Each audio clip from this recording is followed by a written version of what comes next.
Greetings, everyone. I'm Deeohn Ferris, president of the Institute for Sustainable Communities. On behalf of the Institute, I appreciate the U.S. Green Building Council for hosting this event and for inviting me to deliver today's keynote. My remarks today are about integrating equity, sustainability, and climate change problem solving, centering the voices and knowledge of people hardest hit by environmental degradation, and prioritizing measurable, beneficial outcomes for marginalized population groups that are in the climate change bullseye. Also, I'll share some strategies that my organization designs and implements that integrate technocratic solutions and equity. Before getting started, I'll share a little bit of background on the Institute and contextualize our work. Founded in 1991, the Institute for Sustainable Communities is an international non-governmental organization. We're US-based, focused on equity-centered, community-led, and locally led climate change interventions and sustainability. For the first 16 years, the Institute's work was in Eastern Europe and the former Soviet Union, and our convenings and capacity building programs focused on sustainable economic development, environmental management, clean energy, and public health. The Institute for Sustainable Communities continues to work at the intersection of these same pervasive issues that affect civil society and our planet today, issues that are worsening. We continue to work on them on a global scale. We celebrate our milestone 30th anniversary this year. I came on board last July, and I am thrilled to be the first African-American woman to helm a US-based international climate change organization. Since our founding, the Institute has led more than 130 transformative projects, community and locally driven sustainability projects in 31 countries. Countries where we're working now are the United States, China, India, and Bangladesh, and in the Mekong region of Cambodia, Thailand, and Vietnam. Today, we're growing with offices currently in Montpelier, Vermont, Washington, D.C., New Delhi, Pune, and Mumbai, India, and Beijing in the People's Republic of China. Our mission is helping communities and local leaders around the world address environmental, economic, and social impacts and building a healthy and peaceful future shaped and shared by all. We collaborate with cross-sector stakeholders whose decisions and budgets affect environmental quality, community health, and resiliency. We're facilitating the global shift to a net zero economy by providing complex technical assistance and support that tackles environmental management, energy efficiency, and reductions in greenhouse gases and pollution. We're conveners, capacity builders, and technical assistance providers in partnerships with communities, regional and local government, nonprofits, major corporate brands, philanthropy, and academia. We prioritize communities and countries, regions, cities, and companies experiencing or producing the most greenhouse gases and pollution emissions, and we prioritize the places and populations where energy efficiency, natural resources conservation, and technological interventions will produce the most benefits. Equity strategy is one of the Institute's chief strengths, particularly the ways we couple our technical expertise and support with the science and data of equity, inclusivity best practices, and shaping, designing, and driving equity-centered solutions. We collaborate and lift the voices and knowledge of the people harmed most by environmental degradation and climate change, identifying assets and needs, building their skills and expertise, tackling with them disproportionate harms they're experiencing on the ground. We build and strengthen racially and culturally diverse knowledge networks.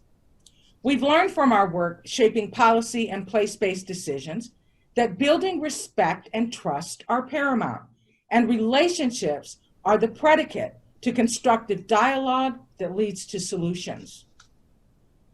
Our work at the Institute is more urgent than ever now due to the global COVID-19 pandemic, which exposes the glaring disparities of the discriminatory laws, structures, policies, and practices that compound environmental and climate change impacts for women, underserved, and underrepresented communities. Our experience shows that equitable climate change solutions that address gaps and leave no one behind, enable everyone to bounce forward from difficult challenges to resiliency and prosperity. The power of the Institute for Sustainable Communities is our local, on the ground, and community-centered focus, including, number one, getting to solutions at scale at the regional and national level. Number two, our surgical approach to embedding equity and justice in the trillions of dollars in investments that will result from the world's transition to a clean energy economy. And number three, facilitating measurable outcomes that benefit people.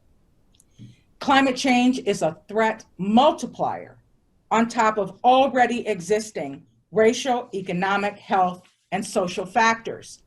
For example, a recent study by 6 esteemed universities, published recently by the journal Science Advances, shows that even before climate change impacts, Black Americans are exposed to more air pollution from every type of source, including agriculture, industry, construction, residential sources, vehicles, and restaurant emissions.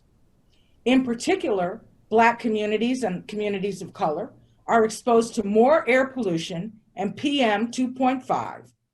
That's counting from every source and counting any other community. Ensuring that solutions address the problems of those hardest hit will redound to the benefit of everyone. Said another way, if we set the floor to protect those who are most in the bullseye of harm's way, we'll assuredly be protecting everyone. It means centering equity by engaging stigmatized communities, affected workers, and community residents in the design, implementation, and evaluation of public policy, strategies that are accessible and transparent in how funds and investments are allocated, and the ways program effectiveness is measured and evaluated. In the United States, race and place across many social factors are disproportionately the leading determinants of an individual's circumstances, including overlapping economic discrimination, employment status, health disparities, and unsafe environmental and living conditions. The experiences of African Americans are central in this discussion, in particular because there are so many barriers and blockages to economic and social participation that happen in every area of life. Climate change disparities, low wealth, low income, high unemployment, disproportionate incarceration, assault, and police violence, substandard schools. These are disparities that tend to map onto marginalized communities of color, especially Black communities, at the same time undermining community assets and resilience. Let's take a look at redlining, which to this day is a major factor in the quality of life and the built environment in communities of color. Redlining in the United States goes back at least to the 1930s. Redlining is the confluence of discriminatory laws, policies, and practices by many actors, notably the federal government, states and local government, the real estate industry, the private sector, and individuals.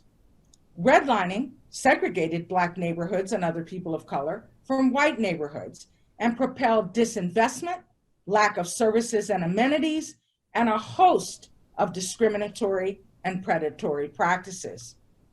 Redlining's intergenerational consequences are pernicious, beginning with low wealth and income effects in neighborhoods, all leading up to present-day disproportionate climate change implications. 2019 Federal Reserve statistics show at $188,200, The net worth of a typical white family is nearly 8 times as much as Black family net worth. At $24,100, it's less than 13% of white family net worth. Home ownership, a key wealth barometer, is lower now than it was in the 1960s. Redline stymies Black intergenerational income, wealth, and mobility, impeding access to healthcare and healthy housing, and concentrating communities of color next to waste disposal and industrial sites, refineries and power plants, highways, places where there is lead and contaminated water, and failing infrastructure. Multiply that by climate change, fewer green spaces, and the disproportionate location of people of color in floodplains, around heat islands, and in other climate disaster-prone areas. A recent study published in Nature suggests that heat exposure may be unequally distributed across income groups, especially during the summer, when deadly urban extreme heat waves are more common and likely to last longer. The study found that the average person of color lives in a census tract with higher surface urban heat island intensity than non-Hispanic whites in all but 6 of the 175 largest urbanized areas in the continental United States. Shifting to equity internationally, where we work in Asia, race, gender, caste, poverty, economic discrimination, and migrant status are equity inhibitors. Where we work in Asia, we're advancing equity with emphasis on women's advancement through education and media campaigns that change minds, and advancement of the social role of women and practices and policies that ultimately will result in enhanced competitiveness, sustainability, and triple bottom line performance. Now, you might ask, why women? The gender gap is why. Women represent the majority of the world's poor and are proportionally more dependent on threatened natural resources. And in many Asian countries, patriarchal values and social norms keep gender inequities alive. The Institute joins with marginalized people across Asia and the United States who are full-throated supporting equity and robust interventions. And with the advent of COVID-19, we're working with them towards a green post-COVID-19 pandemic recovery. As we know, people of color and people of low income are losing jobs, and they're infected and dying from COVID-19 in the highest numbers, compounding the devastation to any semblance of community health, prosperity, and resiliency that existed pre-pandemic. The Paris Climate Change Agreement, the framework agreed to by global governments, is a key guidepost for the Institute. With the Paris Agreement and its sub-agreements as a guide, the Institute focuses expertise working in the countries, cities, regions, and communities with the largest share of greenhouse gases and pollution emissions. We bring into this loop climate change makers, stakeholders, and decision makers like local and regional government, corporate brands, and manufacturers whose processes result in pollution and consumption of enormous amounts of energy and water. I'll break this down a bit more by geography. Currently, we work in the countries that are the top 3 emitters of greenhouse gases and pollution in the world. In Asia, we work with the number 1 and number 3 emitters in the world, China and India. Furthermore, Asia is the world's factory, and the countries where we work comprise the linchpin in the global supply chain, as the COVID-19 pandemic vividly points out. The countries where we're working are the world's factories, and they use a lot of energy and water. Here's another reason we're there. We know that cities consume over 2/3 of the world's energy and account for more than 70% of global CO2 emissions. Did you know that the 100 most environmentally, let me start that again. Did you know that of the 100 most environmentally vulnerable cities, 99 are in Asia? That leads us to work with these cities in these countries to make the most important climate change investments. We collaborate on sustainable manufacturing, sustainable supply chain management, energy efficiency, and water conservation. We do this work by bringing together the right partners. There aren't any silver bullets or cookie cutter climate change solutions. There are approaches and strategies that emerge locally and regionally, but there is always the tailoring to the specific facts and circumstances that is necessary. Problem-solving approaches vary with different local places and stakeholder groups and every country. Let's take a closer look at the Institute's cities work in China. Clearly, cities are essential in the fight. Our Low Emissions Cities Alliance project in the People's Republic of China exemplifies the Institute's approach to partnering with cities to reduce pollution and carbon. In China, we partnered with 13 cities and civil society to develop low-carbon urban development plans and goals. We targeted key industries, transportation, waste, thermal power, textiles, and we created public-private partnerships. So far, through the Low Emissions Cities Alliance project, we facilitated trainings to assess, plan, fund, and implement low-carbon urban planning and development for nearly 1,000 participants. 37% of the trainees attendees were women, and we trained the trainers with the result of 58% of our training being delivered by women. And women make up 47% of the attendees of our Train the Trainer workshops. In China, our initiative opened the door to future women trainers and women in the clean energy field. Over the course of our work there, our projected results show that greenhouse gas emissions are reduced by 75 million metric tons, which is the equivalent of 3 times the carbon footprint of Boston, Denver, Atlanta, Seattle, and Minneapolis, and the equivalent of eliminating the emissions from a total of 21.6 million passenger cars. In India, recognizing that alongside agroecological contexts, gender and social roles shape climate change vulnerabilities. The Institute for Sustainable Communities, as part of a partnership with the U.S. Agency for International Development and GAP Inc., support our Women and Water Alliance project. We're unpacking the climate-cotton-water nexus and articulating the vulnerabilities experienced by women, men, and groups representing farmers and social organizations.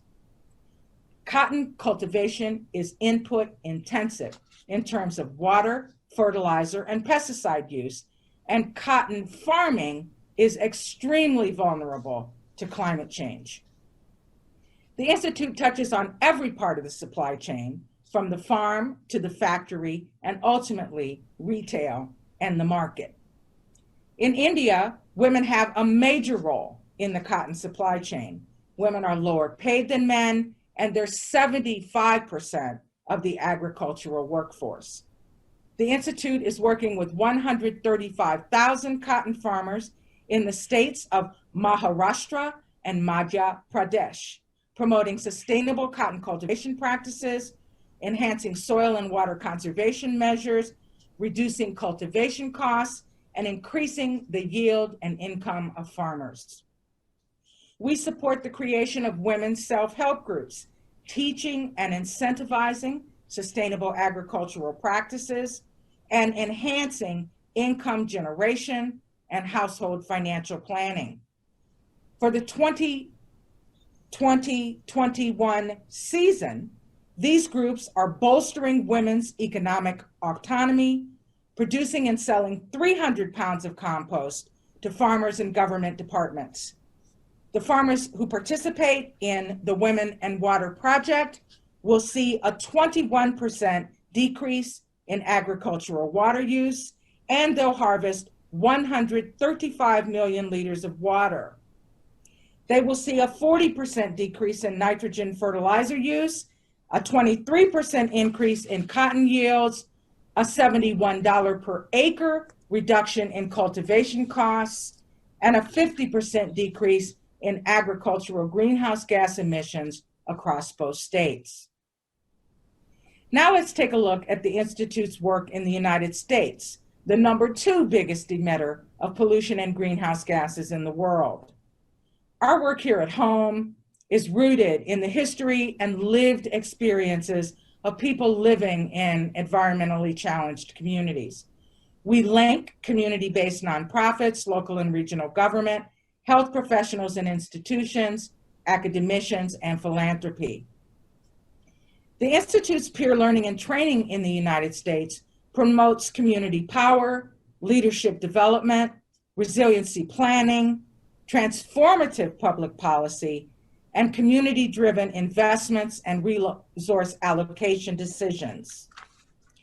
Because of the linkages between climate change impacts and people of color, and our commitment to people being prepared, supported, and engaged in the National Climate Discourse, we're also establishing our National Leaders of Color Community Resiliency Network. The Institute's Partnership for Resilient Communities program is a great example of our community building and convening work.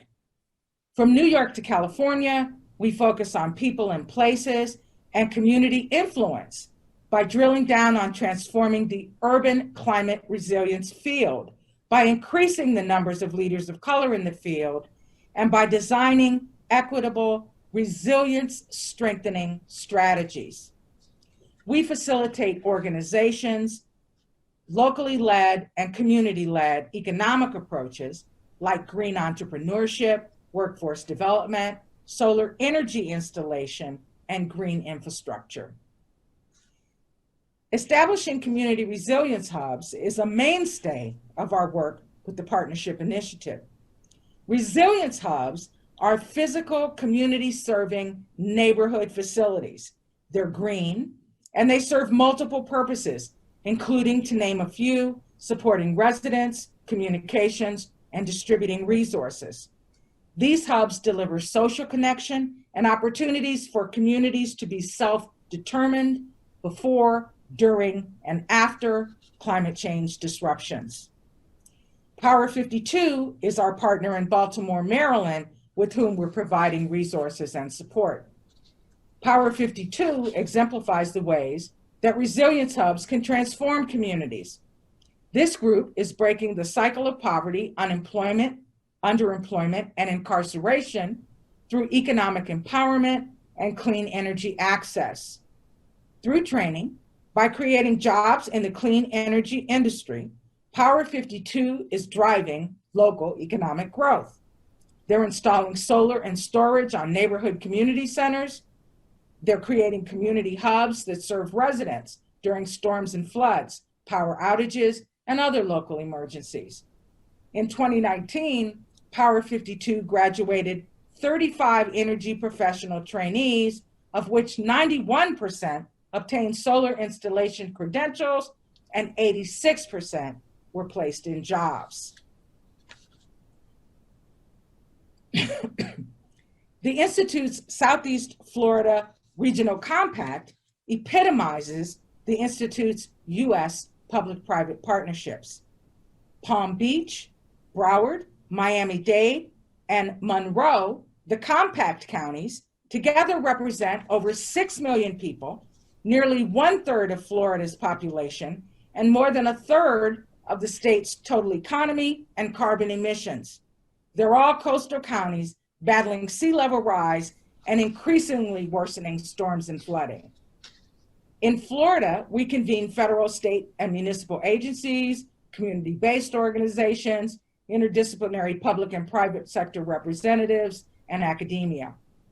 To support local and regional planning and goal setting, We produced greenhouse gas inventories and emission baseline instruments that track the region's progress over time. Also, we design and convene open to the public climate equity workshops. The Southeast Florida Regional Compact Initiative is our flagship, nationally scalable, intergovernmental U.S. climate adaptation and mitigation initiative. In closing, to summarize very briefly, at the Institute, we're building the bridge between the technocracy of climate change and sustainability and the science, data, and racial and cultural inclusion best practices of equity. On this slide, I share a few of what I call my Bs. As we move forward in our work amongst stakeholders who usually come to our table with differing and often dissimilar perspectives, circling back to the outset of my remarks today, I recommend remembering the significance of setting the stage for working together, including trust building, respect, and sharing values, because as we all should know, tackling complex challenges takes relationships, time, and investments in continuity. We're at a pivotal time in history on our planet. We're facing existential climate change while at the same time, there's a big upside. The upside is the worldwide clean energy revolution and the trillions of dollars that will be generated for jobs, entrepreneurship, and investments in new technologies, green buildings, energy efficiency, and measurable beneficial outcomes for people. The power of the Institute for Sustainable Communities is our work reducing carbon and pollution and increasing energy efficiency for all, while ensuring that equity and justice are embedded in our decisions and the outcomes of our decisions, and that the trillions of dollars in climate change investments will benefit the people most harmed by the problems that we're trying to solve.